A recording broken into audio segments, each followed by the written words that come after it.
The attempted suicide bombing in New York early Monday would never have happened if President Trump's immigration policies had been in place, the White House said after it was revealed that the terror suspect had entered the country via chain migration. Akayed Ullah, a 27-year-old Bangladeshi national, allegedly strapped a pipe bomb to his body with Velcro and zip ties, and it detonated in a subway corridor, New York Police Department officials said. Hours later, the Department of Homeland Security confirmed to Fox News that Ullah was admitted to the U.S. after presenting a passport displaying an F-43 family immigrant visa in 2011. The suspect is a lawful permanent resident from Bangladesh who benefited from extended family chain migration. DHS Press Secretary Tyler Holton said in a statement. That prompted White House Press Secretary Sarah Sanders to note that President Trump has railed against so-called chain migration, through which dozens of an immigrant's relatives can enter the U.S. simply because their family member made it. The president's policy has called for an end to chain migration, Sanders said.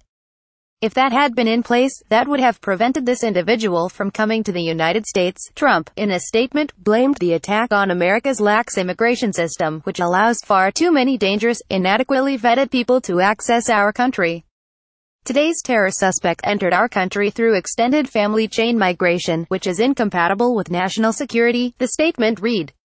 My executive action to restrict the entry of certain nationals from 8 countries, which the Supreme Court recently allowed to take effect, is just one step forward in securing our immigration system. Congress must end chain migration. The terrible harm that this flawed system inflicts on America's security and economy has long been clear. I am determined to improve our immigration system to put our country and our people first, the statement continued. The president has pushed to tighten and reform existing immigration laws with both his State Department and Department of Homeland Security, and been largely responsible for introducing the term chain migration into the national immigration debate. Trump vows to end chain migration, terminate diversity visa program in wake of NYC terror attack. Trump ramped up calls to end chain migration after the Halloween terror attack in New York City, by rallying support from Republicans in Congress. The alleged perpetrator of the Halloween terror attack, Sayo Saipov, entered the U.S. through the State Department's Diversity Immigrant Visa Program. The president, along with some congressional Republicans, have called for the repeal of that program. We have now seen 2 terrorist attacks in New York City in less than 2 months that were carried out by people who came here as the result of our failed immigration policies that do not serve the national interest, the diversity lottery and chain migration, Attorney General Jeff Sessions said in a statement Monday.